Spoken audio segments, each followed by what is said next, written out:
listeners, and welcome back to the Skylight Books podcast series. You're here for another Better Than the Movie, the sub-series where three booksellers get together to talk with a talented guest about movie adaptations of books. I'm your co-host, Justin Remer. I'm Allan Traylor. I'm Tyler Austin. And today's talented guest is fellow bookseller, artist, runner of the Rabbit Hole Reading Club in the store. Bon vivant. Raconteur. Rene Franco. Hello. And Rene, please tell us what you've brought to us today. What book, what movie? And also why. Why? Relevant many ways, which ways across. We are talking Thomas Pynchon's Vineland, because the movie adaptation, semi sort of adaptation, Paul Thomas Anderson's One Battle After Another, has just come out. It's been out for a little over a month. It's still playing. Yeah, hopefully, wherever you're listening to, it's reached you. It's been playing nonstop at the Vista. Yeah. If not, it'll be on like HBO Max in 10 minutes. So, yeah. Our first Thomas Pynchon, maybe our last. It's probably my last. I mean, Inherent Vice, I feel, is like, I was going to say it's easier, but it's like that one's also just like a mess of a story. But the movie's also a mess of a story, so it at least matches up. This is definitely more, you feel, Paul Thomas Anderson. It's my I have a friend named Thomas Patrick. Right. That flashed. Paul Thomas Anderson picking and choosing what he likes from the book. Tyler went away? Yeah, I think so. We're having some technical difficulties because Tyler is with his folks right now, but he decided to come in remotely. We're having some tech difficulties. It's like podcasting in 2020. But instead we're doing it in 2025. Mm-hmm. Can you hear us, Tyler? Can you speak to us? Let's continue on a little bit. Hopefully Tyler will jump back in. So what is everybody's... Hello? Hey. He's back. Hello? Oh. Too soon, I guess. Yeah. He was there, and then he disappeared. I hope he just interjects with hello every once in a while, every 5 or 10 minutes. What is everybody's history with Pynchon? Rene, you are the guest. Why don't you go first? Sure. I'm a Pynchon moderate fan. I feel like I've been confused for apologist. Is that what you meant to say? For an apologist recently. Yeah, I know. I guess because they're hard to find. I don't know. I like Inherent Vice, the book, a lot. Okay. Well, maybe your age. I feel like our book buyer Charles is Gen X. And he's unapologetically a Pynchon apologist. So I feel like Gen X and also probably boomers, there's plenty of Pynchons. But people younger, it's probably a little harder. Although with his new book has been selling like hotcakes. So it's coming back. Are you there, Tyler? Since his last book, though. I am back. Yeah, I can hear you. I can be heard? You can be heard. We'll put you on recording. Right. Just feel free to interject when you want. Because we're not going to be able to take visual cues from you. Yeah, make it tasteful, though. Okay, Tyler is back. So the conversation I tried to start is everyone's experience with Pynchon. Rene was saying he's a moderate fan who's been mistaken for an outright apologist. Mm-hmm. Can you elaborate on that thought? I mean, I feel like I have strong feelings about Inherent Vice, the book, and more so the movie. I rewatched it leading up to One Battle After Another. I think it's a fun book. I think it's a great California noir.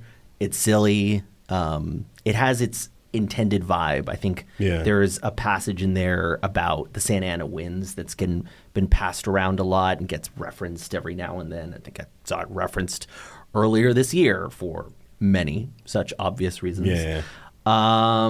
So I quite like that one. I have not made it to the larger ones because they are an investment in futility, time.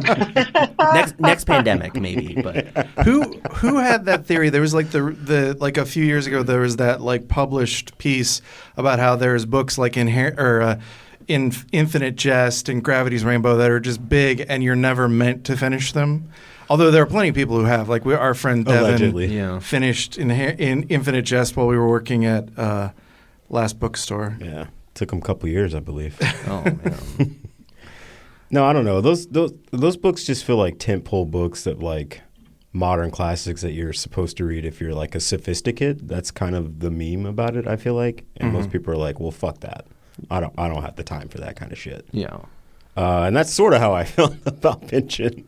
It's sort of how I still feel about him a little bit. Because this is your first exposure, right? This is the first time, man, I have tried and struggled to finish one of his books for years. The first one was Inherent Vice after I saw the movie, and I was like, okay, I think I can maybe vibe with this. Maybe I was wrong about what people say about him. And I was just like, oh my God, dude, what is this? I just can't, I couldn't do it. It's like some indecipherable layer of nonsense that should work for me that I just cannot penetrate. Because that's the thing is I feel like that movie is so close in spirit and sort of to a point plotting with the book that I'm surprised that wasn't even like the accessible. It started to ease me in, and then my brain just gave up.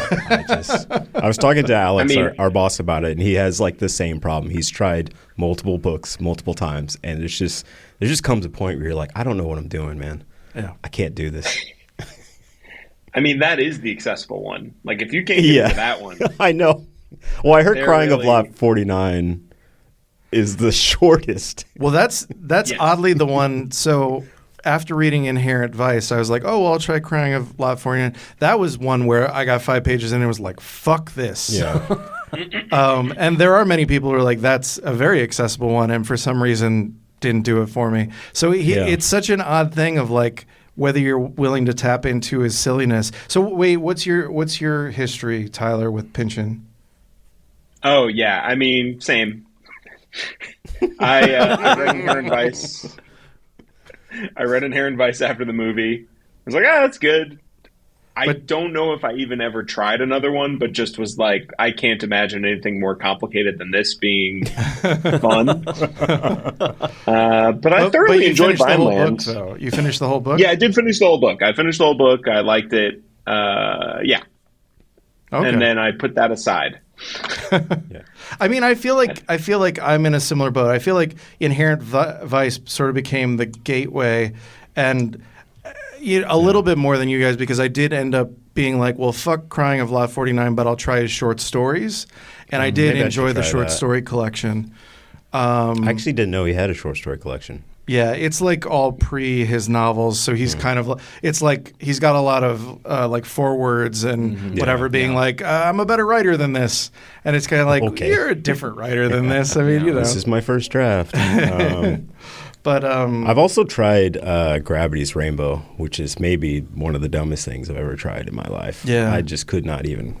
Well, I mean, crack that one. Similarly, like I forget how old I was. I think I was either junior high or high school when that modern library list came out. Ulysses is the best novel ever, and it's like, okay, I'll try. Oh no, never mind. Yeah, got 2 pages in and was like, I brain no.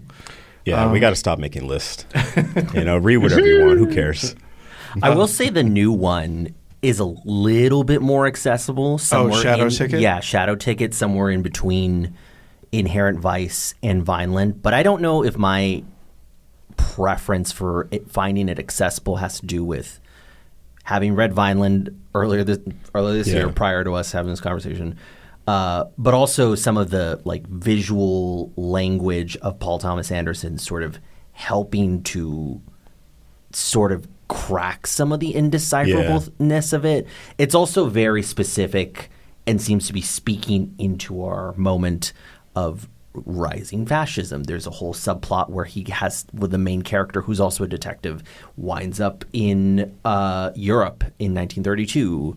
So there's a lot of there's a lot there to grab onto that's less off-putting, I would say. Let me ask you this. Does it have an actual synopsis on the back?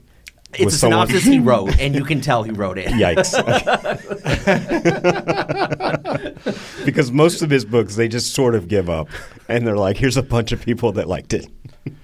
Well, that's the thing that I think is odd about Vineland. And when you look at the synopsis that's provided, I think on the audiobook, because that's how I experienced it. That one's kind of interesting, yeah. But like it starts by talking about Zoid, which is where the book starts, but it spends so much time away from Zoid, which is also funny because like Zoid is essentially the model for Leonardo DiCaprio's character in the movie. Yes. Who is the spine, who is the protagonist, but like...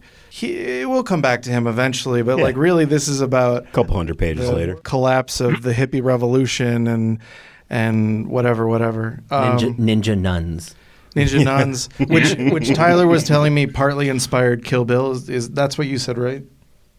That's as I understand it. Yeah, is that Tarantino read that, and again, we can get to it as the death touch that DL is sort of the 5 fingers death move or whatever she kills Bill with.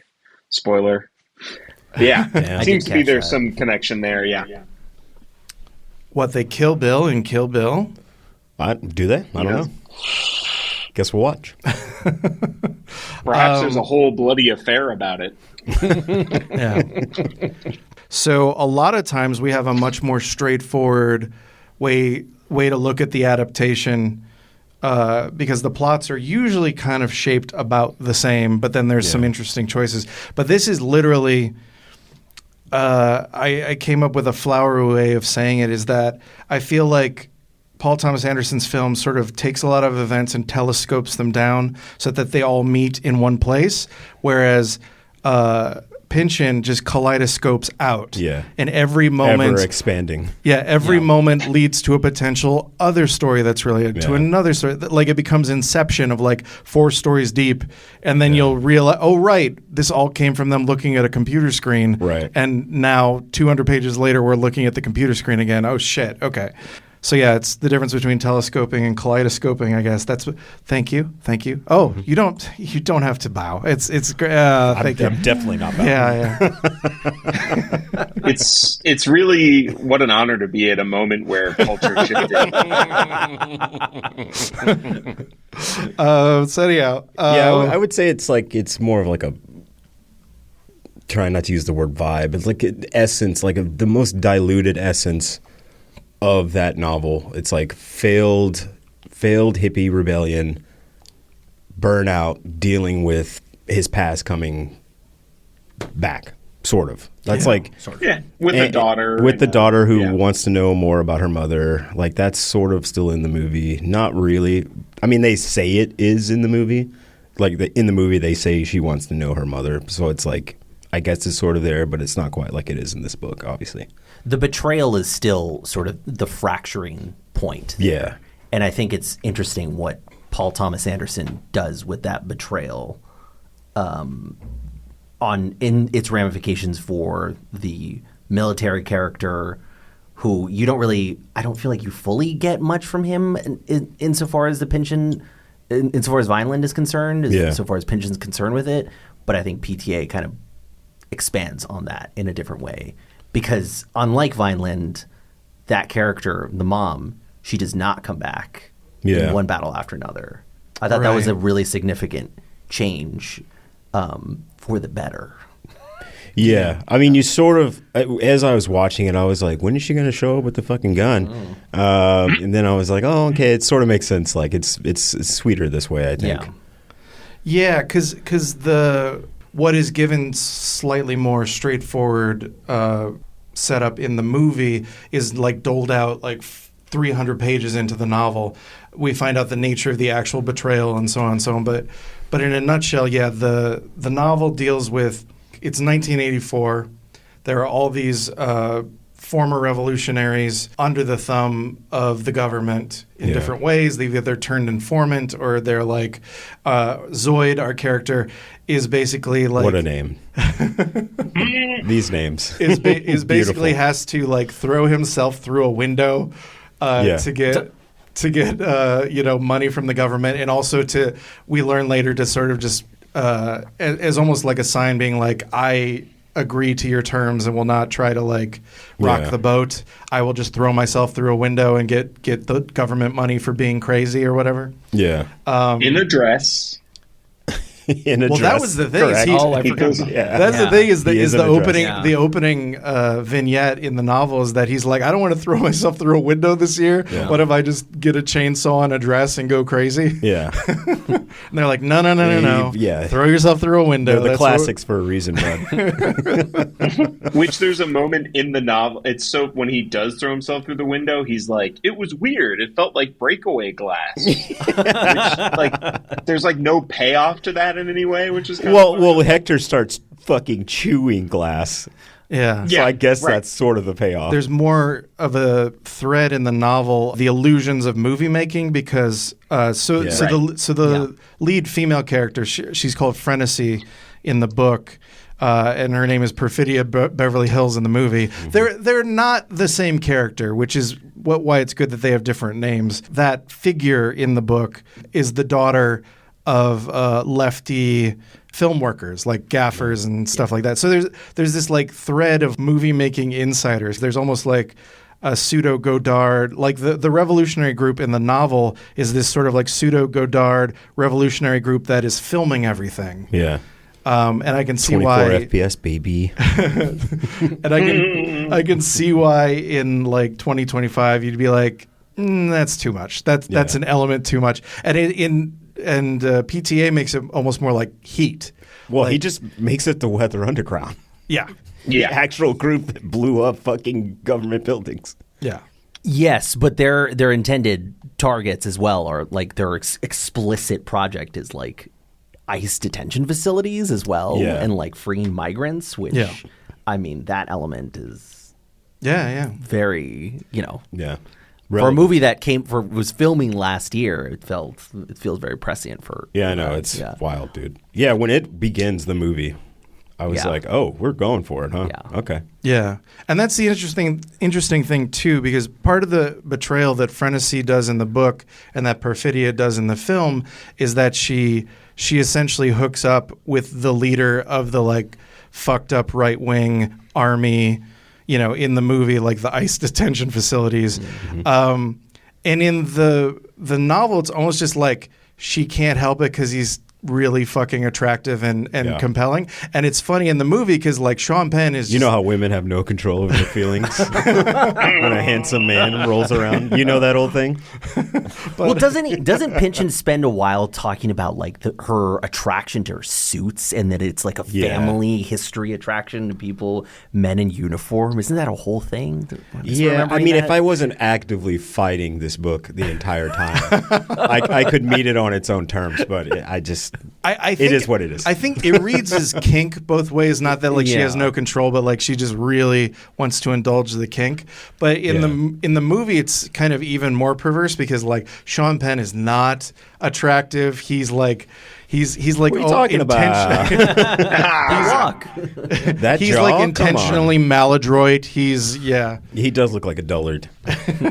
Even the way he walks, which I assume, Sean Penn is doing like a method like, oh, maybe he got fucked up in battle and he has a weird walk. But it also just makes him look like an 8-year-old kid walking Yeah. around. Or a like- duck. Vince McMahon. He looks just like Vince McMahon. Look at Vince McMahon's walk and tell me that's not what I he's mean, doing. honestly, It's insane. he's I hate to say Tyler's correct, but he's kind of correct. I mean, what do you think about like some of the transplants of the characters from the film or from the book to the film? Because I feel like the Frenesy to Perfidia change like made that character so much more interesting. Yeah. I think that I agree. That change is really interesting.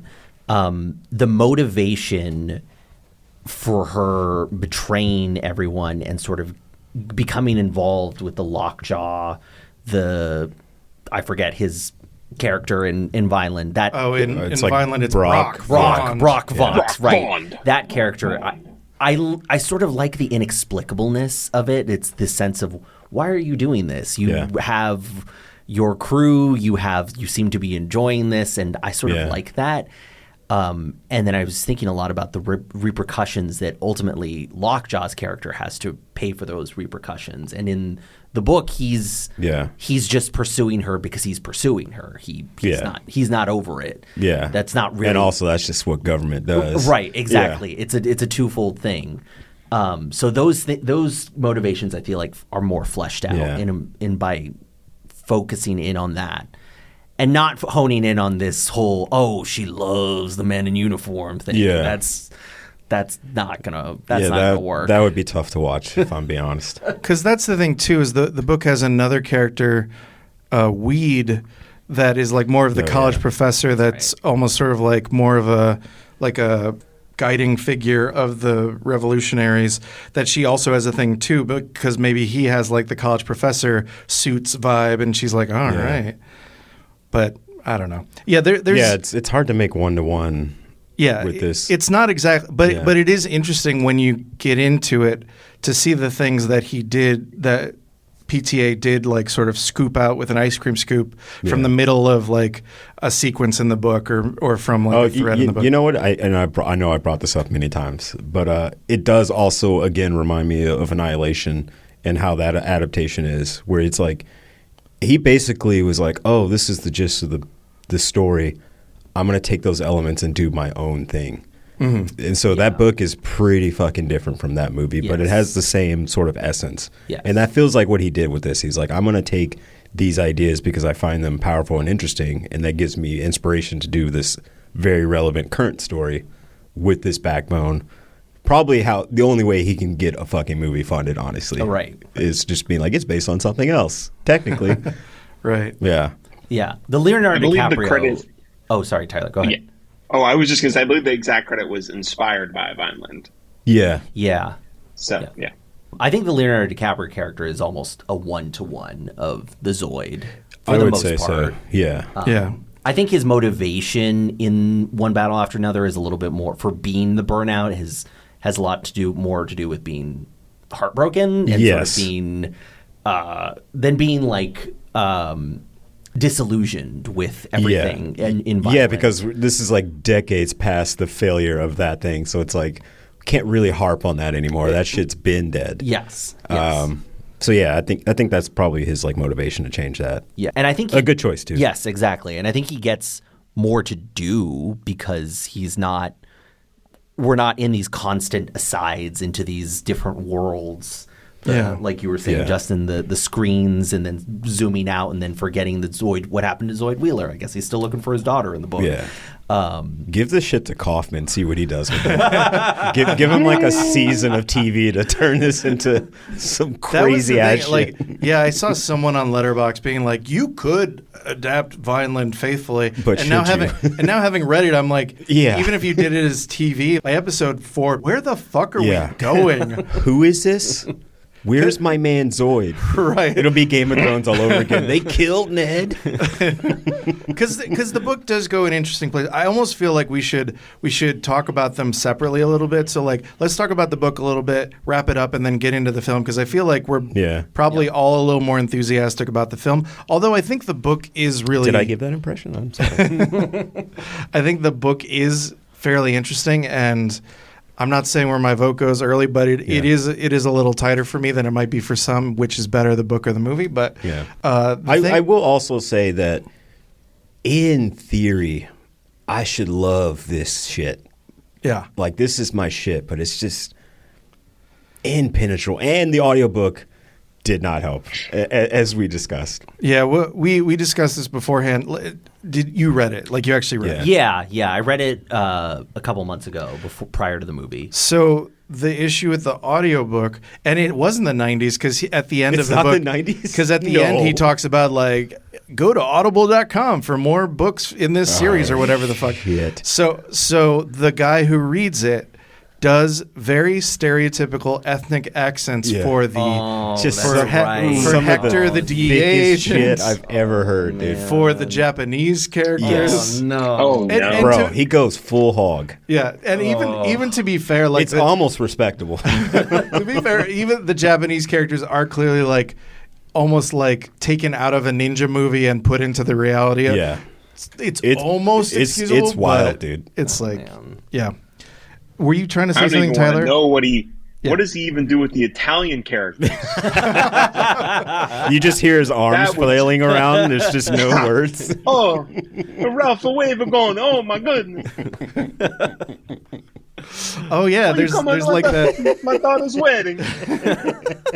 Yeah, there's like a whole thing with like Frenessy being sold into white slavery and being bought. Oh no, wait, that's DL. That's her That's friend. DL, yeah. He's sold in white slavery and bought by a mob boss whose granddaughter's wedding the daughter character attends and meets DL. Anyhow, yeah, there's a lot of wild shit, dude. Yeah. Well, Like, that specifically is so crazy with DL because like that mob boss wants her to kill Brock Vond. Instead, she goes on the run. She's abducted outside a Pizza Hut in Columbus, Ohio, transported to Japan, where the same mob boss buys her, and then is like, okay, so now you're going to kill Brock Vond? And this may come as a shock. It doesn't end up as you'd expect. Well, even like, man, I should have brought up a file with all the characters' names because they're all ridiculously Just make up one. Pinch and X. It's probably it's in the book. Right. So Yes. so Zoid is working as a in-flight entertainment on a Hawaiian airline, and there's this guy Takeshi who's essentially on the run from cops who are intercepting the plane in midair, and he's just like, I'm gonna play the ukulele with you, okay? And then he's like, thanks, bud, and like gives him a card that he ends up giving to his daughter. I think it's awesome. The zaniness I does rock, but it's only in bursts for me. Yeah. But it's a lot to take in. But then that's the thing is like, oh, he'll come back at some point. And it's like, no. We go off on a like 100-page jag about Takeshi, him basically being mistaken for Brock Vond because DL is been sent to kill him and is pretending to be a sex worker, but has like, what do you call it? Contact lenses in that give her blue eyes, but she can't see. So then she doesn't realize that she's applying the like 5-finger palm vibrating kill you thing to the wrong guy. Yeah, pretty organic. She has to make it right, and then there's a lot of which things. Takes like 18 months to kill you or something. Something like that. And then he's cured by something called a puncutron. It's all stuff that sounds like shit that what Frank Zappa would say, or like I don't know, dude. Yeah, or I don't know if you've ever heard like the Fire Sign Theater. It's like all these people who are in California, probably with the same weed dealer, like all making the same weird ass references to made up shit. I don't know. Did anyone have like a favorite thread in the book, like something that you were like, oh, when we returned to this character, it was hot. That shit was hot. I don't know. There's just, I mean, I kind of, dude, I'm fighting this thing tooth and nail. I think probably the first thing I sort of gleamed on was was Hector when I could get past his fucking accent. Him evading the doctor and his like tube obsessed like. Oh yeah, he's obsessed with TV, and so he's in like this weird rehab. Yeah, and it's like the mentioning of the Brady Bunch, and he just gets hit with like a reverie, and it's like, what the fuck is this, dude? I found that shit kind of fascinating. But it just keeps going. It just keeps going and going and going and going and going. And I'm just like, man, I can't do this. Did you not finish the book? I finished the book. Oh, you did? It's okay. like once you get one thread, it's on to another one, and I just couldn't do it, man. Right. What about you, Tyler? I mean, I did feel like I tapped into the DL stuff. Like I kind of loved her whole deal. The who? Because like you meet DL. Oh yeah. Yeah, I was pretty tapped in on her stuff because like you meet her, or like I guess you meet her, and then the background that you sort of get after she sort of brings Prairie, Zoid's daughter, out of the mob wedding, is that she was just like riding a motorcycle up and down Northern California, terrorizing motorcycle clubs. And I was like, yeah, I'll read more about that. You've got my attention. I do agree. DL is pretty much the most compelling character, and like there's a device in the movie where when two characters come together with these two like radio devices, they play a melody, so that way you know it's like, oh, this is a person you can trust. And in a similar way, Takeshi gives Zoid that card to thank him for saving his ass on the plane, and Prairie has that card. Prairie is his daughter in the book. Has that card, and DL sees it and is like, oh shit, I guess I'm supposed to help you because you have the special card that my boss slash buddy slash fuck buddy Takeshi. Spoiler. Takeshi has. So that's how DL and then she gets taken to a convent like in the movie. But there's also the funny stuff in the book where like no one can cook. So she's like, we can cook this bologna, and like everyone's like, oh my god, it's food we can eat. It's a bologna. Anyhow, kind of amusing. Right, that was in the movie. It's directly lifted that moment into the movie of that you can care for what you put in and like secure what your output. Oh, the input basically. output Like that thing, exact line. Secure what you shit. And I was like, oh, that's cool. That's good. Yeah. Earn what you eat and secure what you shit. Something like that. Yeah. There you go. Yeah. Which I is think like it a is moment input that's output like, in the movie though. It's input output, Yeah. and then Willa says, "Oh, so you're saying I need to earn what I eat and secure what I shit." Yeah. We did it. We got there, everybody. We got there. We Brain did it, trust. but I was like kind of impressed. That was like one of the few things that sort of made it untouched from the novel to the movie. I was like, oh, okay. I feel like It's a good line. I get it. Yeah. Anytime a line made him laugh, he's probably like, I got to include that in there somewhere. Yeah. So the one major thing that's in the book that I think we should talk about, because it did give me confusion that's not in the movie, is this sort of supernatural magical realism aspect of the Thanatoids. Yeah, dude. What did you guys make of the Thanatoids? Like they're half dead, but I don't know, man. I was really confused by that. Yeah. To be honest, that's like one of the parts that I maybe was like, can we get to the how this group fractured part, Yeah. or the ninjas, or Yeah, because Yeah. it seems like they're unavenged spirits or something, but they It's likened to like the Bardo Tibetan Book of the Dead kind of shit. Yeah. But that doesn't help. But that's the to thing is like, explain it. but that's the thing is they're like hanging out in a town in California because like that's Yeah. the thing is like at one point I think the daughter Prairie talks for a long time to Weed, who we know has been assassinated, and it's like, so is he not dead, or is she talking to a ghost, or is he like an in between spirit? Like, what is a fucking Thanatoid? But like then he goes off on these weird tangents of like having Thanatoid parties where they don't play any music too fast because they're all bummed out because they're fucking undead creatures, spirits. Yeah. The only one-to-one. This is not even a one-to-one. This is only occurring to me now because now that this sort of makes sense is maybe the undocumented folks in the town of Attack and Cross in one battle after another, because that is sort of a state of limbo. That is this sort of impermanent state. It's definitely not meant. I don't think. Yeah, I mean they're living in like a giant hallway. Yeah. For who knows how long. Yeah, that's a version I think of the Bardo. That's actually kind of smart. Yeah. I don't know that that's intentional either. Yeah. But like it's a movie. You can read into you can read into whatever you want. But that's the thing too is I'm sure there's supposed to be allegorical and maybe more something that's more direct in 1990, reflecting on the past 20 years. Like some readers would better understand this sort of liminal, perhaps if we're more into space. our fascist state, we'll be more in touch with Reaganomics and we'll understand the book as a whole more. That reminds me, there was that quote that I wanted to say again I was like was too dead on. Let me see if I can find it real quick. You guys talk for a second. Be real smart. Okay.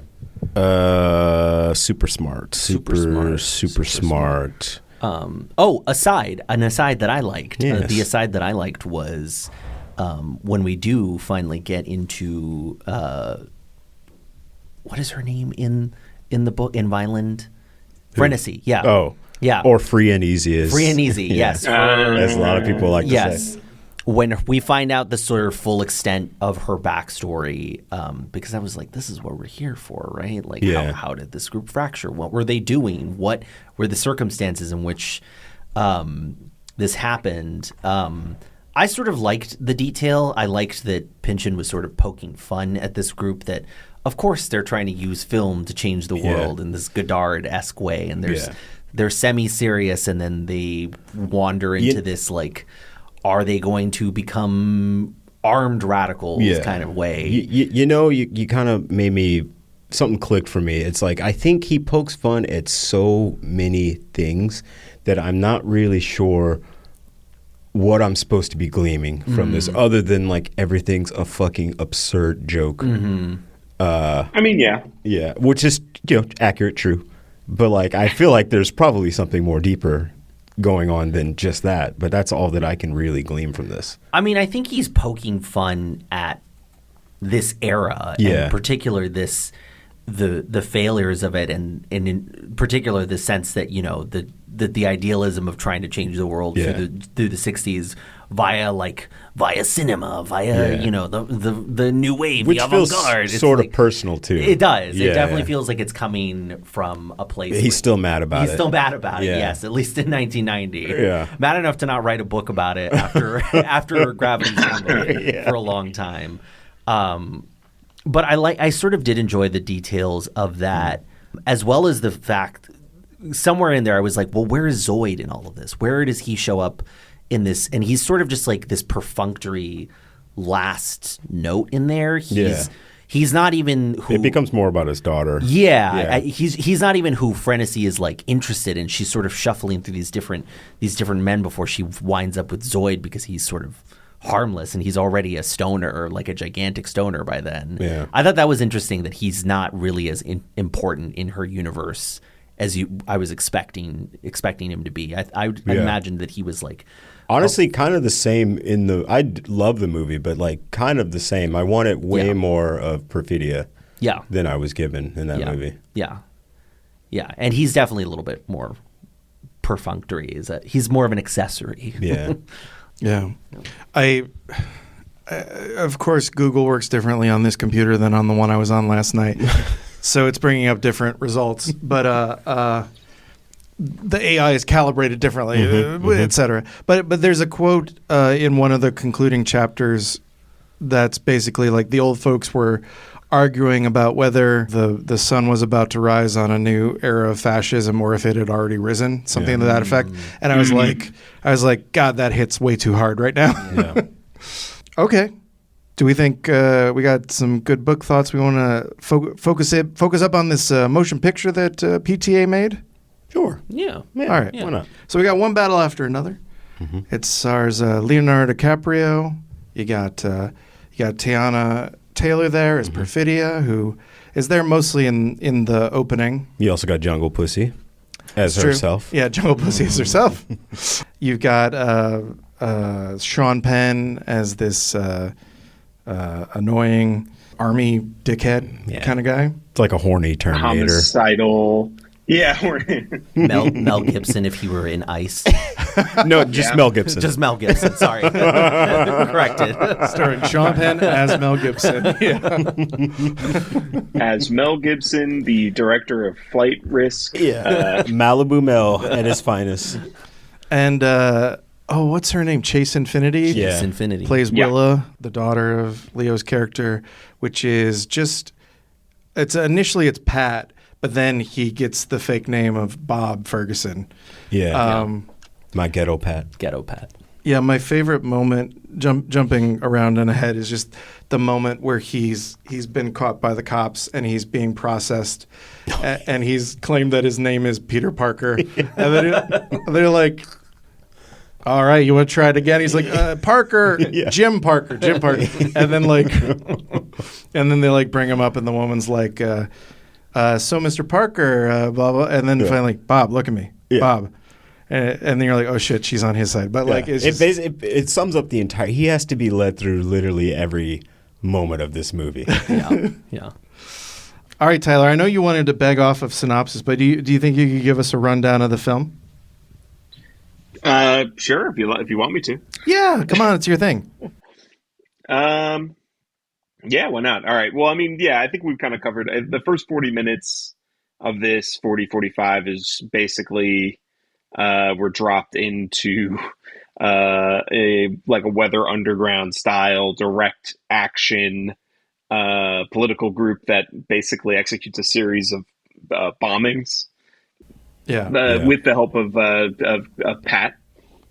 Yeah, Leo's character is the guy who knows the pyrotechnics, the bombs and shit. Yeah. Yeah, well, and I guess the very first scene, right, is like we've alluded to, is they're basically breaking out.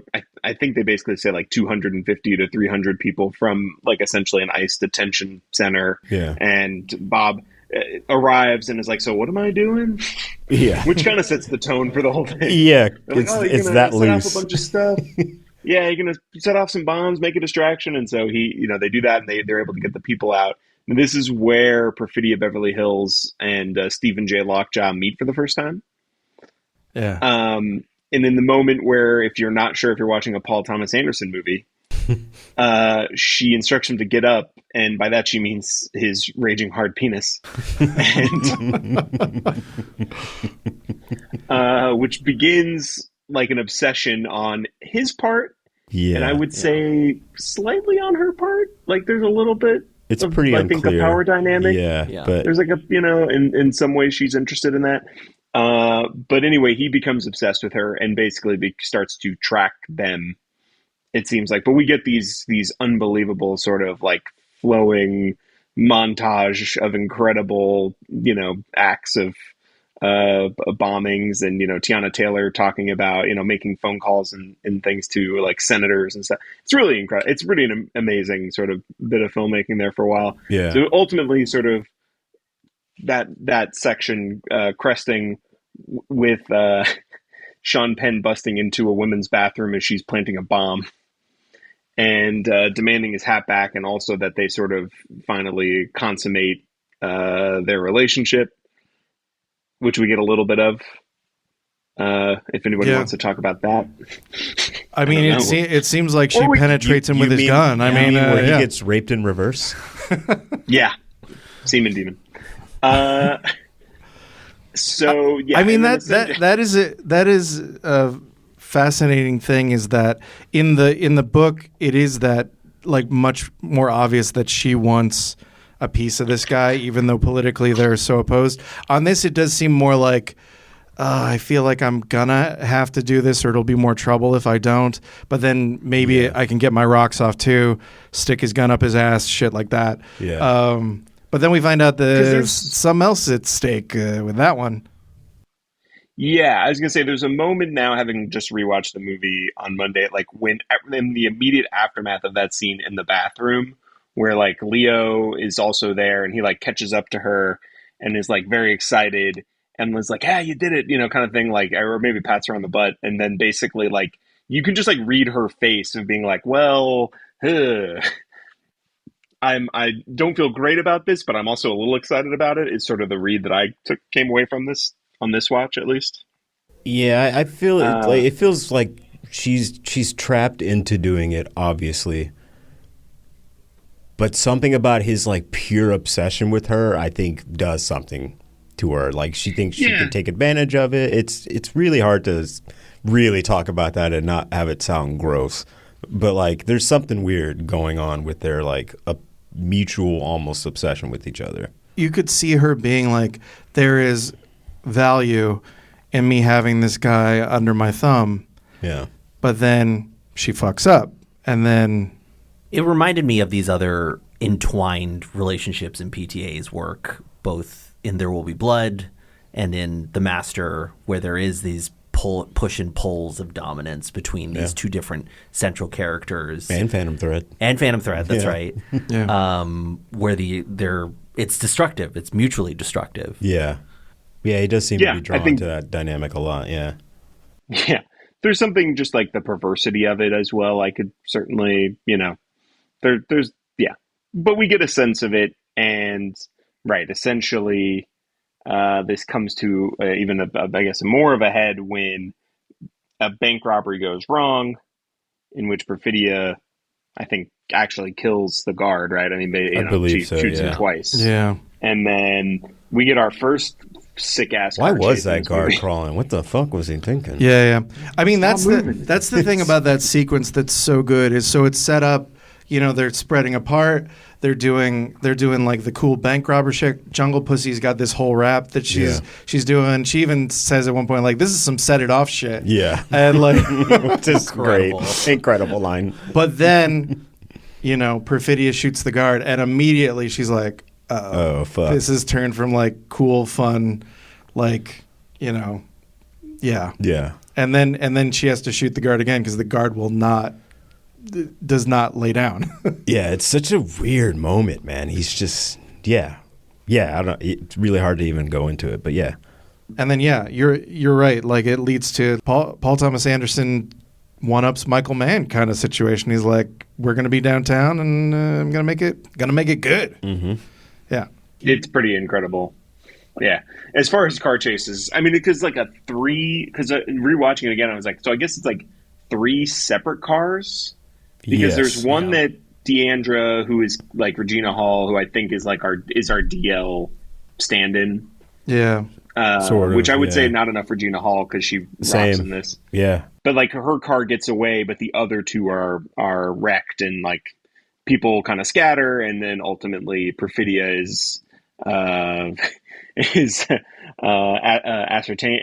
grabbed, which leads to an amazing moment where they're like pushing her in a wheelchair, and like all the white police officers are like clapping their hands as they're walking her down the hallway and like taking selfies with her. Yeah. It's so absurd and great. And then basically it's like Lockjaw gives her the like, if you need a favor, if you knew someone who could help you, maybe we could get you blah, blah, blah, blah, blah, but you'd have to give names. And so she gives up everyone who's in the French 75 so that she can basically go into witness protection and I think in Lockjaw's mind become like his pseudo girlfriend or kept wife. Yeah. Kept woman, essentially. In the most hideous looking like cookie cutter track home with a view of like some sort of untouched desert or something. Yeah. And so we get another sort of montage of all the French 75 members, including Alana Haim, getting blasted. Yeah, I mean that's that moment where she's got like a terrible wig in a store, and she sees like the most cop looking guy come in the front door, and she's like, oh shit, runs out the back, boom, Sean Penn's waiting to just shoot her in the fucking head. Yeah. Wig goes flying. Wig goes soaring. I mean, that's one of those like little details that I probably clocked the first time, but I really clocked the second time, that Sean Penn is literally making it a point that he's like, I'm going to be able to pop him in the fucking head. Yeah. He's doing all this shit himself to make himself rise. And yeah. Which I did think it was a pretty awesome move on Paul Thomas Anderson's part to be like, hey, the female lead for my last movie, I'm going to kill her before the end of the first act of my next movie. You like her in Licorice Pizza? Goodbye. You think your band's kind of all right? Well, so I did see Haim recently. Oh, that's right. They were at the Kia Forum. Paul Thomas Anderson got a shout out. He was in the crowd apparently. Oh wow. He's a true fan, that guy. He loves everything from the Valley, and he won from the Valley. Yeah. He unequivocally supports the Valley in all ways. He won't eat till he dies. So that's the thing that Perfidia is like, well, fuck it. I'm not going to be the concubine to Sean Penn while he kills all my friends. She finds a way to escape to Mexico. This pussy don't pop for you, dude. Yeah.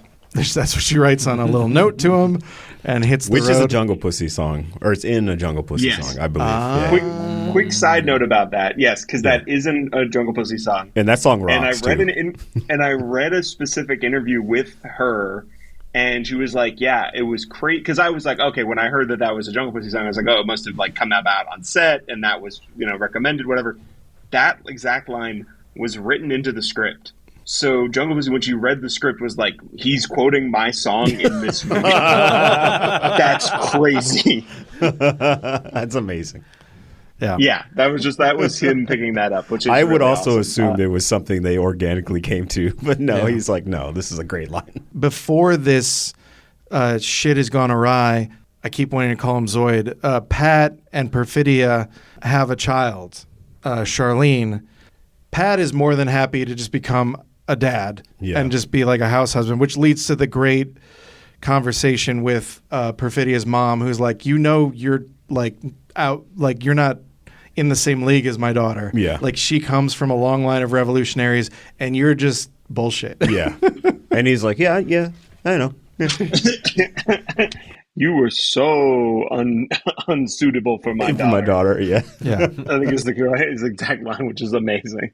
Yeah. So the opening basically ends with Perfidia runs off to Mexico, and then Pat and Charlene become Bob and Willa Ferguson, and they go off to this sanctuary city in Colorado.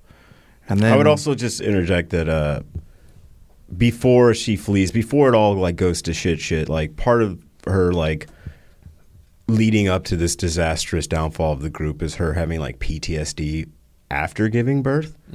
And also wanting to be like a powerful woman that she's been this whole time, and like finding it hard to do both, and then sort of like mentally choosing one while feeling guilty about it, and then just going down that path, which leads to and there is a little bit about postpartum depression, like that kind of thing in the book, but in the book it's almost like Frenessy becomes on the verge of suicidal, and here she's just like, I fucking resent this kid, fuck her.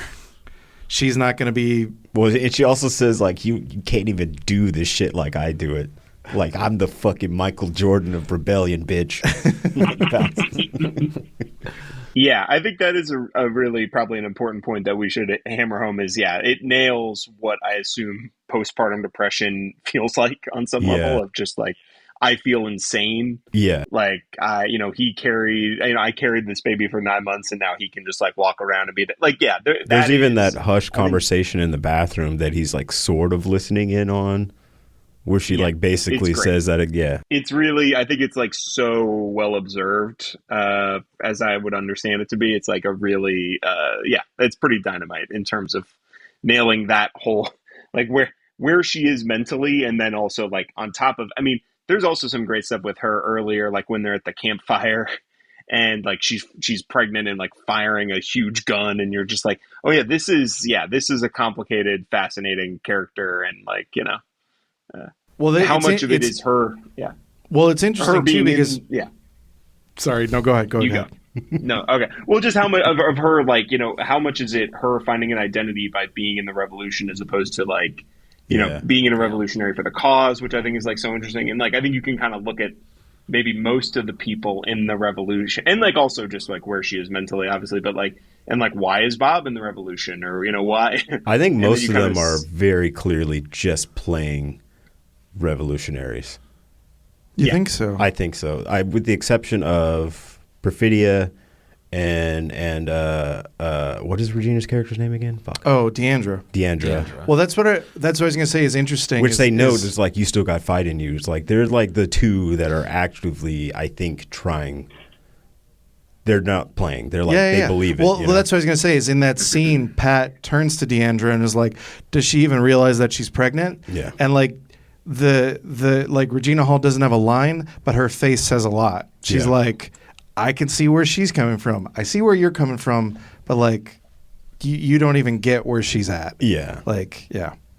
So yeah, it's interesting because I agree with what you said earlier that we don't really get enough Regina Hall, but like she gives us a lot in every moment that she's got. Yeah, truly. Yeah, for sure. Apparently, her and Paul Thomas Anderson are just neighbors. What? God damn it. They just see each other a lot in the neighborhood, and he was like, you should be in this. Not just like you're one of the best actors of your generation. It just happens to be the case, yeah. Yeah, exactly. Amazing. Wow, we got to get on that block, man. Yeah, from there, I know. Hey, go to the Valley. Yeah, there is that. From there, it's fairly. It becomes almost like, and I think I've heard this comparison, kind of a Mad Max style like chase movie at a certain point. Sure. Yeah. Where like obviously, I guess the inside. We jump 16 years, and now we meet Willa as a teenager at a dojo. Dirty Work by Steely Dan kicks in. I started pumping my fist. Yeah, they wanted me to leave the theater. I said no. I love that there is the carryover that Bob it has Zoid's like musical thing where like he talks about getting drunk with some buddies and he's like, they got the like Steely Dan's equipment. It's got the old tube crackle sound to it. Yeah. You can do that with a plug-in, but like you get that old tube crackle sound. And it's just like, oh boy, Tyler's enjoying this. Oh yes, it's very exciting.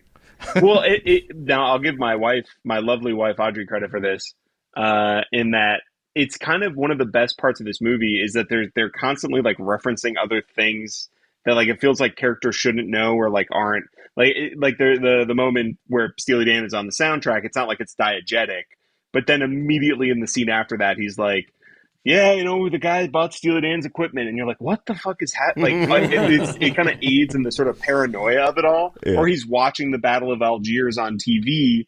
And then later it's like, oh, she could be in Cuba. She could be in Algiers. We're not sure. And it's like this weird, like just this cloud or like haze of like all these coincidences. And it just kind of puts you in the like kind of weird headspace. But that sort of meta-ness is a really great choice. Is in the book too. Yeah. Yeah. So it feels like a dilution of that. Totally. Well, it's also funny that there's this slight running thing about like code phrases where people say lines back and forth to each other. It's funny that one of the code phrases is lines from "The Revolution Will Not Be Televised," and then at one point Bob is on hold, and the hold music is "The Revolution Will Not Be Televised." Exactly. Yeah. Which you gotta love that the Revolution has hold music. Yeah. Yeah, I mean, just because I'm looking at the time and maybe to speed it up a little bit, the nutshell of the plot becomes that our baddie, Sean Penn, has risen in the ranks of, like fascists, but he's not in the fascist elite. Yeah. And there's a group called the Christmas Adventurers Club that is essentially, Skull and Bones, Illuminati, the head of the right-wing, rich fucking dirtbags. Yeah. AKA white supremacist. And I would also say the most Pynchon-esque thing in the movie that did not come from Pynchon. I know. Right. I was shocked. Yep. I was absolutely shocked that shit was not in there. I thought for sure it would be. And like the fact that they literally like are like, "Hail Saint Nick," like the circularness of all the jokes, that it's all Christmas themed, all Pynchon related humor, like just hitting one note as many different ways. Well, it's just PTA letting you know that he gets it, man. Yeah. That he read the book. He read the book. Yeah. Well, that's the thing too. Like Perfidia Beverly Hills, I'm like, oh, that's from Pynchon. He's like, no, he just ripped He's that. just matching his freak in the same way somehow. Yeah, it's wild. Truly a mastered work. But anyhow, so to be accepted into the fascist elite, they need to check his background and make sure there's nothing untoward, make sure he never had like, an interracial relationship that got to stay a native son. Might have led to the birth of a child. Oh, I don't know, maybe the child that Bob thinks is his. Yeah. And then basically Sean Penn enlists all the military police power at his control to cover up his quote-unquote mistake. Exactly. Well, also to find out first. That's because true. he's also curious if she actually is his daughter. We don't know for sure until late in the film which way it goes. But yeah, like basically he's sending bounty hunters, he's sending like troops, he's sending all these people to like attack this sanctuary town on the pretext of a drug raid. Right. And which is under the conditions that we've been, if you're listening to this in November of 2025, Portland has federal troops there now under what auspices right now? I don't know what. But, DC was federally Antifa, man. Antifa, right. Whatever reason, like truly uncanny stuff. Yeah. And then that's the thing that's funny that gets the ire of the Christmas Adventurers Club, because they end up finding out on their own. Yeah. And they have the best line in the movie. Well, there's no easy way to say this. It's mixed with the worst one, black. Oh yeah. It's amazing line. Mixed race, maybe the worst. Yeah. There's no easy way to say this. That hits so fucking hard on the second time. Oh man. So basically, they're like, well, we'll send out our fucking Izod Lacoste shirt wearing hitman to fucking put an end to this nonsense. But also I love that part of their indignance is that the guy that owns the like chicken plant that they've like seized all the migrant workers from. Yeah. Is like run by one of their guys, and there's like, I want my workers back. He doesn't say it like that, but he's like, he wants his workers back. So like, what does he say?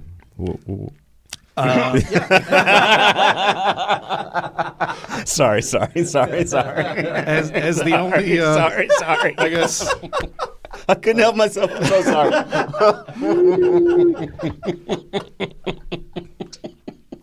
Yeah, watch the movie, folks. You'll get it. Yeah. Anyhow, so it is funny to me that they're just like, but I love those chicken strips or whatever. Like Well, I can't believe also- that. Chicken Lincoln? There's that one guy in the Christmas Adventurers Clubs who only says the most antiquated fucking shit. Yeah. And they're just all bangers. Like he Oh, says yeah, like the- Seaman Demon. He's got my some God. absolute bangers. Yeah, I forget. He's been in, Lunatics. what was that? Lunatics. Yeah. Lunatics, haters, and punk trash. No more lunatics. That's James Downey, the SNL writer. No. James Downey is the. Oh wait, does Yeah, he he's see? Demon Demon, and yeah. Okay. He's haters, punk trash, and Okay. Yeah. Right, Yeah. He's the SNL writer. I was thinking of the really old guy who's like from all the '80s movies. Yeah. Also, John Locke's dad. Roy Moore. Yeah.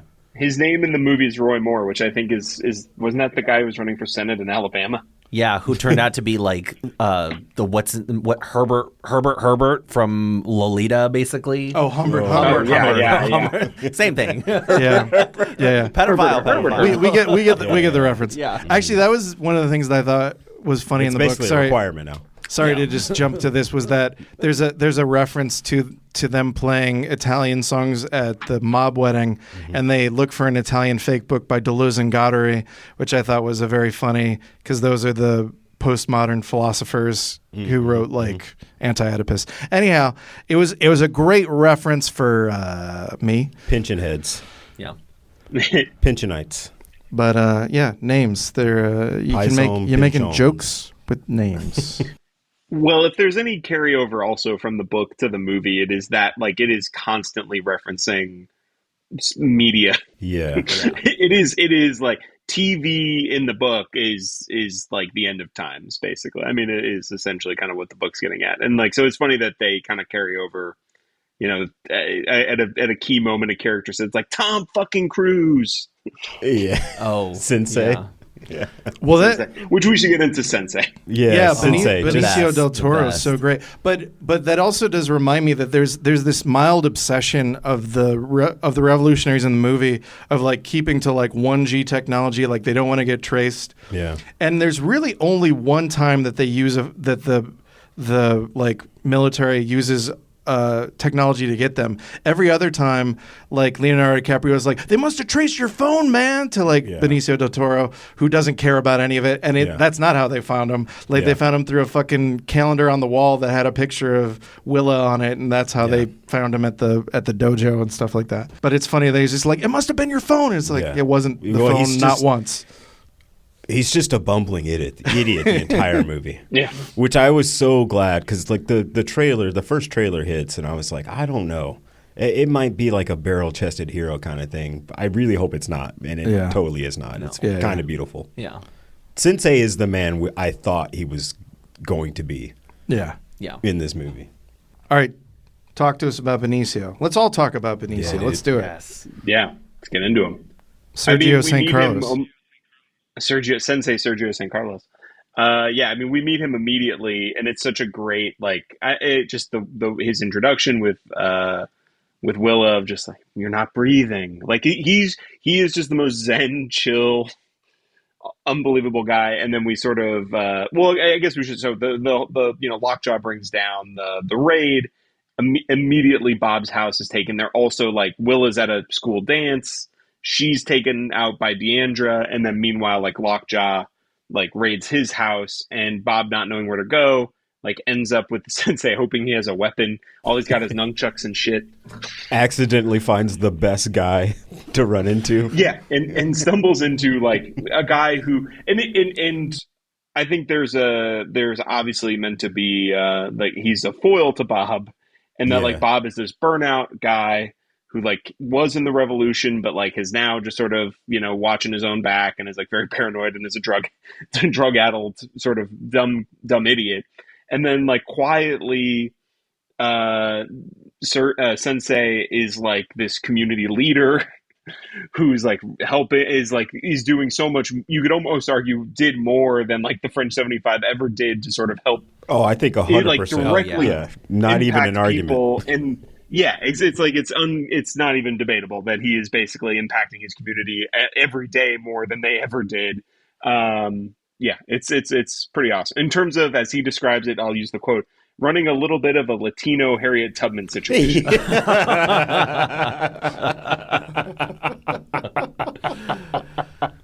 And it rocks. It's unbelievable stuff. Yeah, and that scene where sorry, Rene, please. No, sorry. I was going to say that I saw in an interview somewhere, and I have not seen anyone follow up with this. It was between DiCaprio and Del Toro with an interviewer, and DiCaprio was saying that all of the immigrant stuff, all of the Latino Harriet Tubman stuff, all of that was not in the movie until Del Toro showed up on set. He was like in between movies. I think he must have been doing Venetian Scheme or something. So he came into this later, and he was the one who suggested a lot of that. And I remember, like, for as funny as this movie is, as like exciting, exhilarating it is, I was like, I was really emotional when like you see this hallway full of undocumented people. Yeah, like that hit so hard. And like there were moments in the movie where I was like, okay, comrade PTA, what? Yeah. Like, but that moment really felt very lived in. So it felt, this was sort of the explainer. I have not seen more follow up about this detail about Del Toro being the person to suggest this, but that sort of tracks, that someone who comes from that community understands that. Yeah, if you're hiding people, you have tunnels. You hide people in hallways. It's many people. It's these different layers of that. It's very lived in, but it's that really gives this world like this these much stronger stakes. I think. Yeah. That I think it needs at that point in the movie. Oh yeah, 100% agree. Yeah, dude. And it's also just like fantastic how much. He is clearly like the linchpin of the community. Like even when they're like driving in the van and then they come up on the skater kids and they're just like the skater kids have the info that they need and then they're there to help later, which also like, Leo fucks up by like not being able to, follow after them because he's a wheezing I mean, old... they're parkour skateboarders. It's a tough act to follow, dude. Yeah, he's a wheezing old pothead. Yeah. It does that around those scenes has one of my other favorite moments is when I don't even know if that's his like wife or his like the woman that's like running the shop. It's not really clear to me. Yeah. It doesn't really matter. But when she's like telling her son to get off his fucking phone and Bob thinks it's about him, I think that's such a fucking hilarious moment. He's constantly thinking they must be talking to me because my situation is so important. He's like, and it is, but it's like there's other shit going on, dude. He's like trying to plug in his phone behind the kid, and like he's like, "Get off your fucking phone!" He's like, I'm trying to plug in the phone, man. And he's like, "I don't get it." But he's. I mean, he is right in that he thinks all of this shit is because of him. He is sort of correct. They would be doing this shit anyways. They just know it's a great excuse because obviously they've been doing this shit a lot and no one's going to fucking think it's weird that they'll come destroy this whole fucking town. Which is a terrifying statement on reality. Which is a state that like is brought about in the book. But in the book, it has a little more of a Deus Ex Machina. Basically, like Reagan decided he doesn't want to pay for this anymore. The end. Which is hilarious. I think that's a hilarious ending. That might be my favorite moment from the book. It's like funding ran out. Goodbye. Yeah. Didn't think this through. My bad. Mid-rappelling from a helicopter to try to kidnap his possible daughter. It's unbelievable. That's a great moment. The Benicio stuff is so good. Where like Bob is like, "I'm so sorry I like brought this on your door, man." He's like, "Don't get selfish, Bob." Yeah. Don't get selfish, Bob. Yeah, he's trying to remind him. Yeah. And then also the moment in that scene, which now having seen it again, I was kind of tipped to like look out for this, is just Benicio making sure to introduce Bob to everyone in the apartment as he's looking for an outlet, which is like such a humanist choice to be like, look at all these are people and these are their names and you should know them, and like, it's which is community. beautiful, obviously. Yeah, this is the community that I'm with, and these are the people I know, and it's like 3 rooms, one after another. Every time he comes in, he's like, "Oh, this is the baby," and and like he's introducing Bob, and like Bob's just trying to get an outlet. It's like it's unbelievable, and it's also like they're clearly friendly on some level because of his daughter, and maybe just like hanging out. But he's in a sense meeting his friend for the first real time during this like traumatic situation. He's meeting his friend's family, and he's being like, "Oh, there's a lot of layers to this dude that I have no fucking idea about." Yeah, it's a mile deep kind of situation. Yeah. So that stuff rocks. I mean, it continues on until So Bob trying to jump over a roof from one rooftop to another falls 40 feet into a tree. An incredible moment of physical comedy. And then immediately gets up and gets tased. Yes. Right. And as you kind of alluded to, Justin, earlier, like they, orchestrate his escape from the hospital, which again is like a working within the community, which is really awesome. That's the thing that's so masterful about the movie, is that the thing about him getting tased and then him getting out of the hospital is there's actually like probably a huge gap in the movie there, during which we go back to Willa's story, because during this time Willa is going with Deandra to the convent that is full of revolutionary nuns training young women to be revolutionaries. And it's like it's so masterfully done, the way that there are a lot of storylines.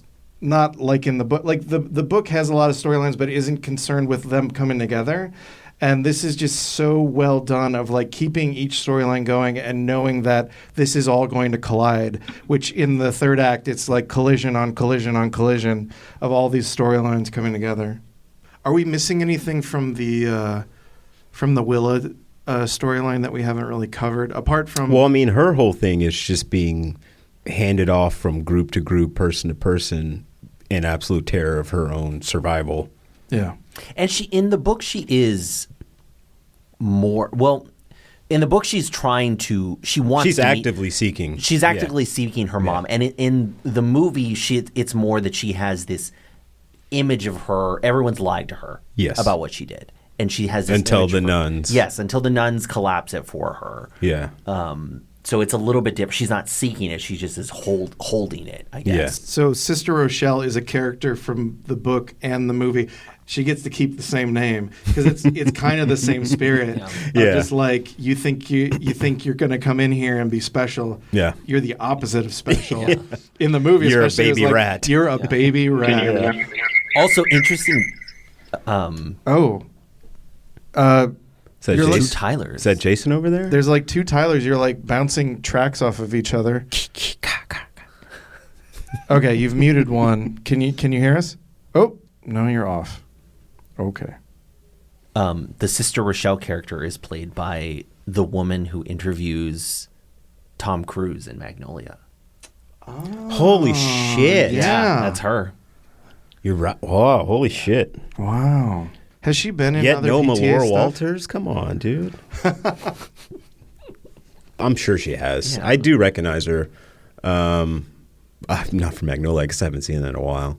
Sean Penn's, what is it again? Lockjaw. Lockjaw's basically got the streets of Bacton. What's the town? Bacton Cross. Yeah, Bacton Cross. The streets of Bacton Cross in total chaos, destroying an entire community for personal gain. Yeah, clashes between the protesters and the cops. Also, great detail in there of having. Can you hear me now? Yes. Yes, and you're not echoing. You start again from the beginning, Rene. On the streets of Bacton Cross, as chaos is breaking out, the detail about having the cops be the ones that throw the Molotov cocktail and instigate.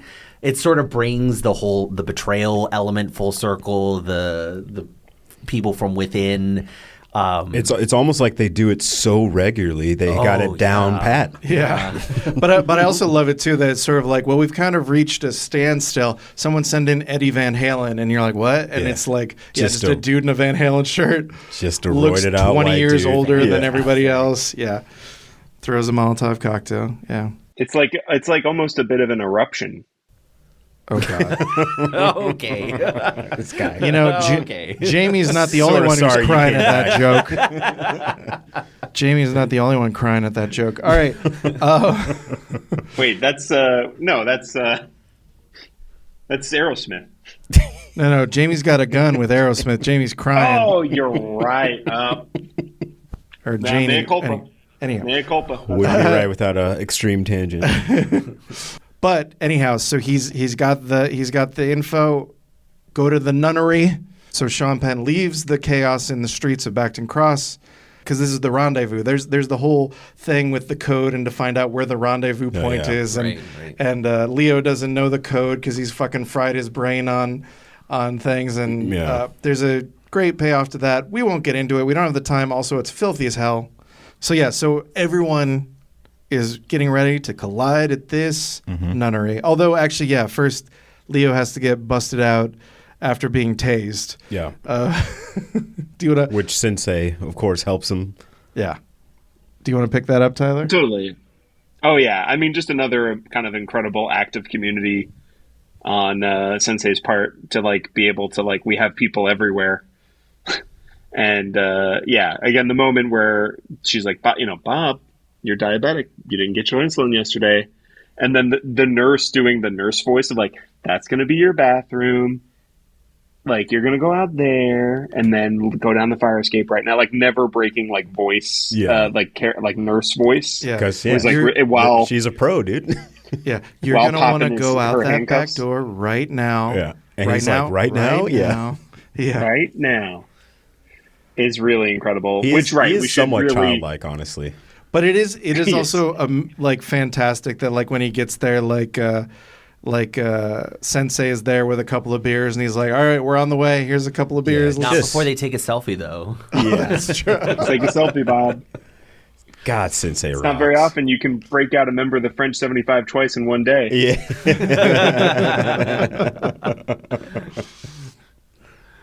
And then, we should highlight the greatest moment in the movie. The few small beers moment? Oh, yeah. Lose you again. Fuck. Oh, we can hear you. hello? Oh. Well, let's try to run down plot-wise anyhow. Rene, it's all you. Well, I mean, it all comes to a head at the nunnery, at least initially. Yeah. Yeah, I'm so sorry, Tyler, you get to talk about your few small beers, but I did mention it as well. It's one of the greatest scenes in the movie. They're on the two amigos are on the way to the nunnery. Lockjaw is already there. He's interrogating his. Okay. Oh, Can you hear us? Can you hear us? God, can you? Okay, keep going. fuck. DNA test. Yes, They do a Lockjaw. DNA test. Yeah, he's interrogating her. He's being menacing. He's also doing a DNA test. He's sort of menacingly like explains to her what he's doing, and then comically forgets a moment later, and she gets a moment to like throw it back at his face to remind him what he's doing and the steps. Yeah. Ask him why his shirts are so tight. Yeah, and he's like, "I'm not gay." If that's what you're implying. Yeah. But while this is happening, or I guess like sort of at the same time, Sensei and Bob, they run into the cops essentially, and they're just cruising down the highway, sipping beers, having a good old time on the way to rescue his fucking daughter, which is like such an old man thing to do. But Sensei essentially like forces him out and like takes one for the team again. Just greatest dude in the world. He gets to have the very good line of how much he had to drink. A few small beers. And then Bob like basically shows one bit of initiative in his entire life and like hot wires a car. Yeah. And then like tears ass after to get to his daughter, in which we learn that she is in fact Lockjaw's daughter. Yeah. And that means that he basically has to kill her. But for some reason it's not really clear. He's either doesn't want to do it himself or he can't do it himself. It's not entirely clear. I feel like there's the part of him that is like still has like fake notions of like, well, a father doesn't murder his own child directly. He hires a bounty hunter to do it. Yeah. There's also a sense that who knows what his family life is like, but like him being in the military is like probably like the substitute for not having that. Yeah. So this is still him getting rid of something he's never had. Right. But he's effectively gets to join the super white nationalist family, which is quote unquote his goal. He thinks anyway. And he's unaware that they know about fully what's going on. They've seen through his charade, and they're sending not hard to Izod Lacoste hitman to blow his face off. Yeah. Bob sort of gets there sort of on time, but not in time to do anything. He just takes a pot shot at fucking Lockjaw because he just sees red and he's like, I gotta fucking kill that guy, even though his daughter is like right there in the car. Yeah. So like Lockjaw takes off with her. His cronies just start firing at Bob. He gets away miraculously. And then it begins like this insanely tense, but slow-paced highway chase scene. Yeah. Well, I mean, because there's also the with a banging score. Yeah. Johnny Greenwood's good at scores. Yeah. Maybe not good at other things, but he's good not. at scores. He's not. I wasn't even going to mention him by name. Yeah. But it sucks. Great score. Yeah. Because so there is the setup of Lockjaw won't kill her himself, so gives this bounty hunter, like, you do it. He's like, I'm not fucking killing a kid, even if you, because he like claims like she's cartel, like she's bad, she's bad news. He's like that. Yeah, I don't really buy that. That doesn't smell right. He's like, well, if you give him to these white supremacists who will have no trouble murdering her, 1776 or something like that. Yeah, I'll pay you your daily rate. And he's like, okay. And then as he's driving over, you can tell he's having second thoughts. He's like, is anybody going to come looking for you? And she's like, yeah, they're going to fuck you up. Yeah. And then he still sort of decides to do it anyways. Who knows why? Maybe he feels trapped. He's been doing this kind of shady shit for years. But there's something about him calling him Red, because he's like part Native American. Yeah. That like it clicks something in his brain. He's like, oh yeah, these are fucking scumbags. This is a piece of shit thing to do. It's perhaps way too fucking late for me to decide to do this, but like, fuck it, I'm gonna kill these guys. That's the least I can do. Yeah. So he goes in, and basically we have an off-screen like shootout where everyone fucking dies. Yeah. Well, and that's so well done too, because it doesn't feel like the last Mission Impossible movie. There's like pointedly a scene where a lot of violence happens off screen and you just hear it. Mm-hmm. And it's kind of like, that's the point. This is so expertly done because we're so keyed in on Willa. Yes. That when we see her run out of the way and try to free her hands, that's what we're focused on. Meanwhile, fucking shotgun fire is going off screen, and it just feels like chaos. It doesn't feel like, haha, I've done this trick where you don't have to see me like set up a shotgun massacre. Yeah, it's honestly not that important. It's more important to see that she gets through it all right. Yeah. And she, of course, has to go back because her hands are still bound. Or no, she like flips her. It's because it needs like the fob. She needs the fob that's in his. What is his name? I can't remember his name in the movie. Oh, the bounty hunter guy. Avanti. What? Avanti. Oh, hey, he's back. Avanti. Okay. I think we got that on the backup, but maybe I shouldn't. You know what? We'll just stick with the backup. Maybe if I hit record, it'll fuck everything up. So, but you move the needle on the backup, so you're here, Tyler. Feel free to talk. And somewhere in here, I think before this shootout is when the bounty hunter seems to take a shot at Lockjaw Oh, Is that correct? Yeah. When they trade each other, or when he trades Willow to him? Yeah. He's somewhere after that, somewhere before that shootout. He does, and then seemingly seems to have killed Lockjaw, potentially. Oh, you're talking about the hitman. Oh, Yes, the hitman. Yeah. Yeah. Yeah. This is what leads. It's all happening around the same time. Yeah. This is what leads to the. Or as I like dynamic. to call him, Crocodile T-shirt man. I just can't let it go.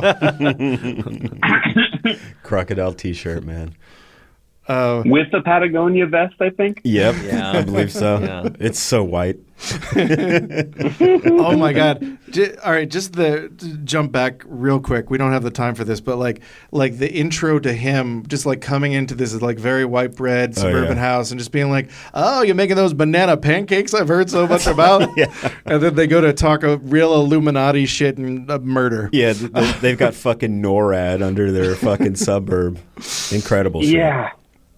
The tunnel, amazing movie stuff. Incredible shit. Yeah, but yeah. So real quick, eventually it comes down to the hitman is chasing Willa in the car up and down these hills. It's like so beautifully shot. So I didn't see the VistaVision version, but I'm sure it's like even bangs harder in VistaVision. And she has the brilliant idea that if she just gets over this hill, gets out of the car, he's going to run right into it. And he fucking does. Yeah. And she's so smart about this. Yeah, it's just pure cunning. Pure instinct. Because like she tries the code word on him and he doesn't know what's up. So she just shoots him in the leg. Yeah. And then because he's been shot in the leg, he goes for his gun. And the moment he goes for his gun, she just... Yeah. He's gone. Screaming, I believe. Bye-bye, hitman. Yeah. And then there's a little bit of tension. Like, is she going to shoot her own father? But I think it's a lot of attention. Yeah. I was like, I'm not sure. She might. Well, like she knows it's him. Yeah, even when but she she's sees so his face, fucked up by this. Yeah, even when she sees his face, like she says the line, he's like, "Who are you?" Yeah. And not in a like, "I don't recognize you." Like, "Who are you? You've clearly been lying. This has all been a fucking lie." But spoiler, that she doesn't shoot her own father. Yeah. Or her own father is fucking Sean Penn, but whatever. Hey man, he's the guy that was around. You know? Right. Father who stepped up. He's the step up father. Right. And then there's the weird revelation that Sean Penn didn't die from getting a shotgun blast to the face from the hitman. So he can die twice, baby. Right. Waddles away like a Terminator. I told you, horny Terminator, didn't I? And just the indignity of then they have to like gas him. Like they're like, "Oh, we set you up with this corner office where there's no furniture." Yeah. Nothing on the He's so walls. fucking dumb that he's just like he's happier than a pig and shit, dude. Yep. Yeah. He dies with that insane smirk on his like scarred face. Yeah. What a way. Yep. What a way to go. His face is so fucked up. It's amazing. Yeah. Yep. And we end with the intimation that Willa is now part of the underground. Yeah. And also literally every other member of their group is beyond fucked. Which group? The French 75, the nuns. Oh yeah. Yeah. Deandra, everyone is fucked. Yeah. Yeah. Everyone's in jail and fucked forever. Which is like a crazy loose end, but it's like, man. Yeah, there is the one. But it's not, There is the one Can't guy wrap it. that's kind of like Sean Penn's right hand man, who I guess is like a real cop or army guy. I was told he was like an ex, Army interrogator. Yeah. Yeah. who's like, it's Honestly, that sucks. guy's terrifying. That's what I'm saying. Like he's a fucking monster. Yeah. And he brought his monster hood to the screen. Yeah. But like, that guy. Hey, maybe he resigned for good reason. He was like, I don't want to do this no more, man. This is fucked up. Yeah.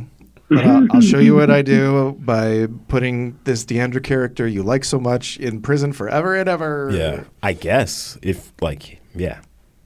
We're murdered. Yeah, that's what I was going to say. It's not clear. Yeah. Yeah. It's a lose-lose. Maybe you get out of this okay situation. Yeah. Yeah. An exact quote.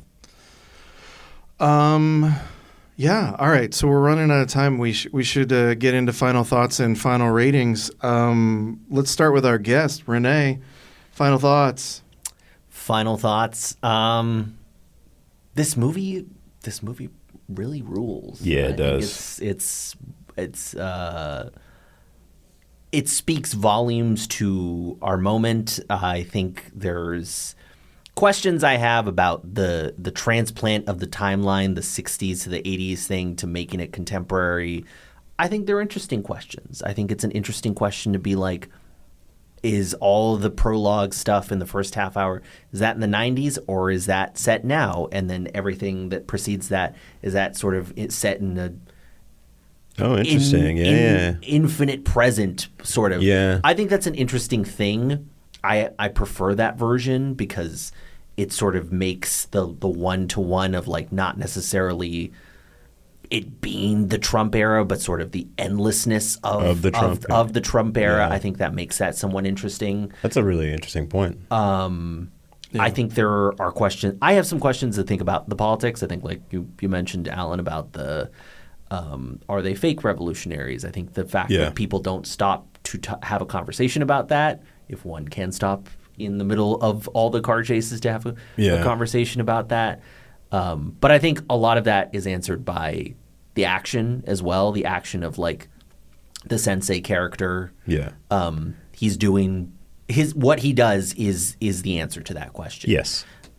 Versus the Christmas adventure. And most of the actual Fringe 75 are literal performers. Yes. Which is not an accident. Right. Exactly. Versus the Christmas Adventure Club, them stopping to talk and plot and scheme their white supremacist plan. In just such a fucking bummer of a boring way. My God. My God. The whitest way possible. The whitest way possible. Lead with some passion. Jesus. Man. But a very fun and very funny movie that I think outlasts a lot of the things that I liked about the book and makes them better. All right. Well, let's lead right into your rating then. We'll just do like, did you like the book? Yeah, it's okay. It's okay, sort of. Okay, you don't. Did you like the movie? You could say what you feel. Yes. Okay, I think I know what the answer is going to be. So, which did you think is better? The movie. Yeah. Okay.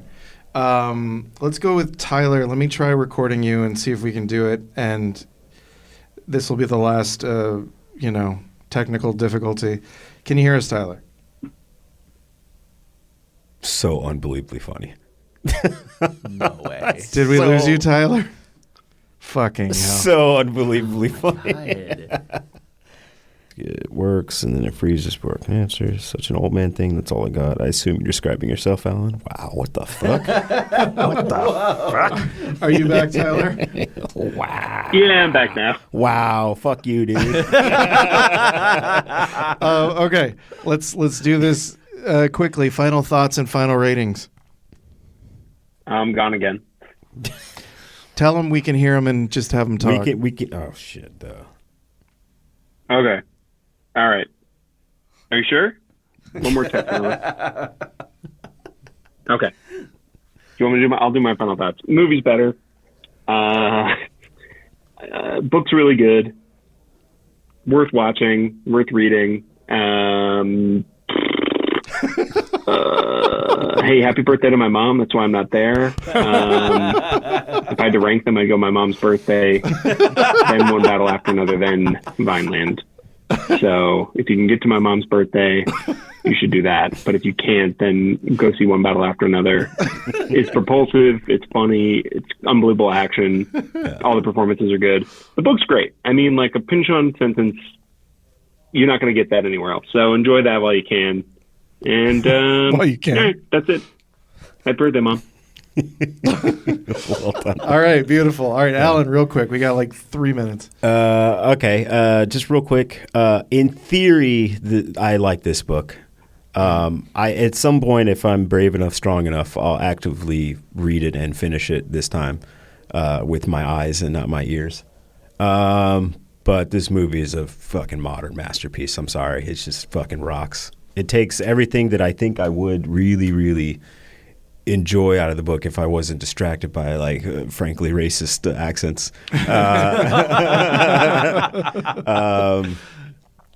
I think the DNA of the book is in there in the best possible way that you can adapt. So I think in that way it is like a perfect adaptation in that it gets the soul of the thing and not the plot of the thing, which is like the plot is whatever. That's what people are always obsessed about, but it's like that shit doesn't matter. It's about how it makes you feel, what the characters do, and all that kind of shit.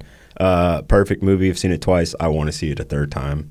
Yeah. Like Rene said, I think it's super duper important about how fucking relevant it is to like all this fucking madness that's going down, seemingly in a way that it's just getting more and more normalized every day, which is not how it should be. Yeah, great movie, great ideas. Yeah, the movie's better. I would say, yeah, so much like Inherent Vice, I'm glad that the fact that there was a movie brought me to the book. Yeah. It's interesting to read the book. And as I sort of said from that quote I couldn't find but like remembered, it's like it shows that there is like resonances of like these movements over time and these fake movements over time, and like the that this is kind of echoes in our present day that were happening in the 80s and the 60s. Anyhow, so that's interesting. So I'm glad that I was brought to the book. I do like the book. I don't know that I say I liked it better than Inherent Vice. That might have been a better read to me. But I did like it. Right? Way more focused. Yeah. Yeah. But I agree. Movie, I think, is... I mean, I haven't seen a better movie yet this year. Like, right now, it's like top movie of the year, easy. Yeah, right now, it's easy. My movie of the year. So, yeah, I think that's unanimous. The movie wins. But books are great. Go ahead and check them out. I don't think Thomas Pynchon really needs a push from us. I think he'll be doing okay. He'll be right. Nah. But yeah, if definitely don't do the audiobook. Yeah, or if you have a great voice, make a new one. Make a new audiobook. Yeah, so if you enjoyed hearing us yap about the politics of one battle after another in Vineland, then you should join Rabbit Hole, our nonfiction book club at Skylight, which I moderate and lead and select books for.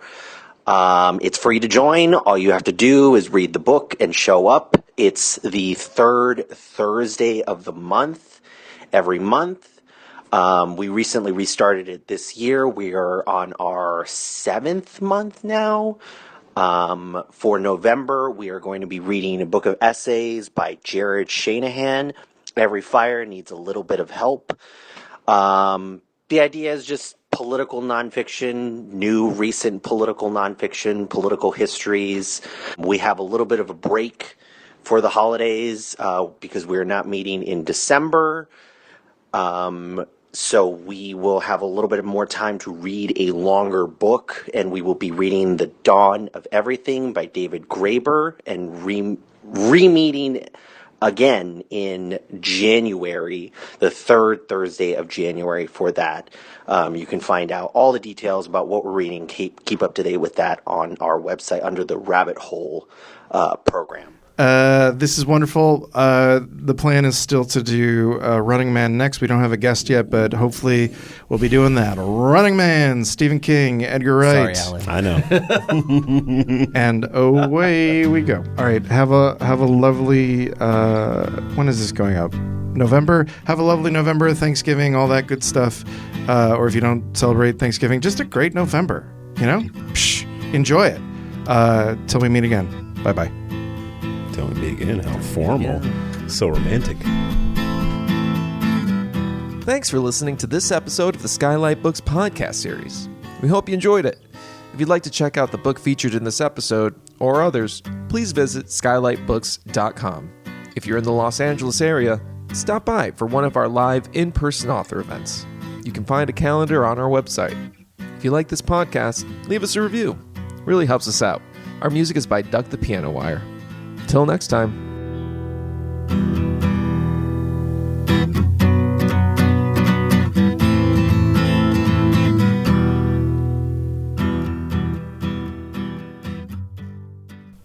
Hello. Did we lose you? This fucking guy, dude. Starbucks Wi-Fi is being tricky.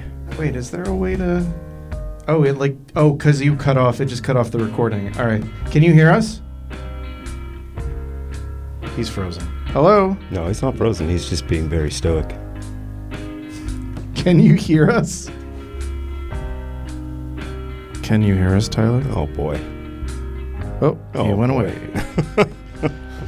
Oh, yeah. Okay. He texted my stream died. Hello. So this is sort of how it usually goes.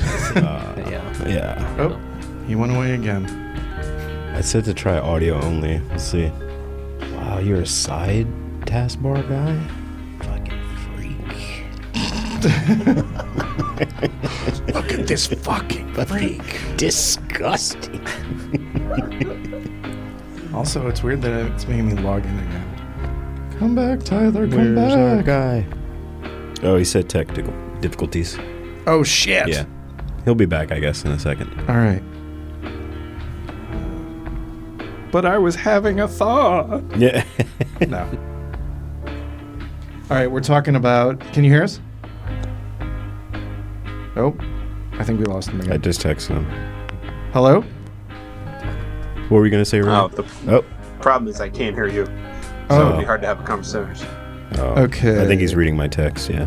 All right, let me pause and reset this. There's two guys on their phone. Hello, can you hear Hey, us? I'm back. Can you hear us? Now I can hear you. Yeah, sorry about great. that. All right. I'm going to restart the recording from How dare you. Zencastr. I was texting you. What? Nothing wrong with it. All right. Saying, that's what I saw. Oh, God. Did we lose Tyler again? Yeah, we did. Kind of lost you. Oh. But we can hear you still. I can't hear you. Oh. You can't hear me? Okay. I got to reload the page. What about now, you Tyler? Now I got you. All right. There's going to be like, oh, the fuck. What was that? What'd you do? Oh, now you're back. Okay. What about, can you hear this? Yeah, now I got you. All right. Okay. There's going to be 700 separate recordings to... Nice. So sorry. Yeah. No, it's the technical fun of everything. Damn. So close. So close. Gotta reset me.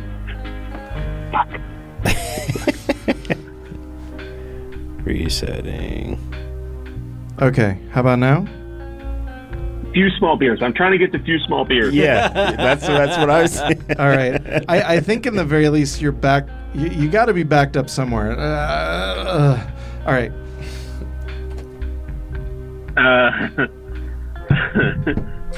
Yeah. Essentially, yeah. You should turn your camera off too. I don't know if that's gonna help, but I don't have to look at Allan. You know.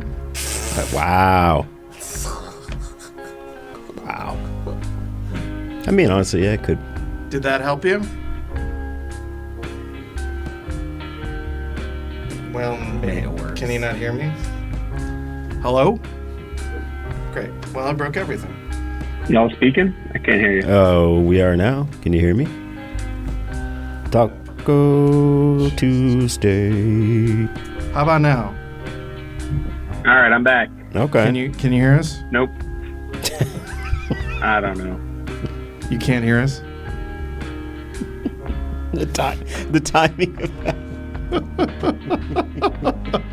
This is gonna be the. I thought for sure he was joking. This is gonna be the post credits. Is just this fucking nightmare right here. Can you hear us? Can you? Can you hear us? Let me try on my phone. Try on his phone. Oh, you can't. You can't. Zencastr doesn't work on a phone. Maybe he's got parent Wi-Fi, you know, that just dog shit Wi-Fi. Yeah. What an abomination.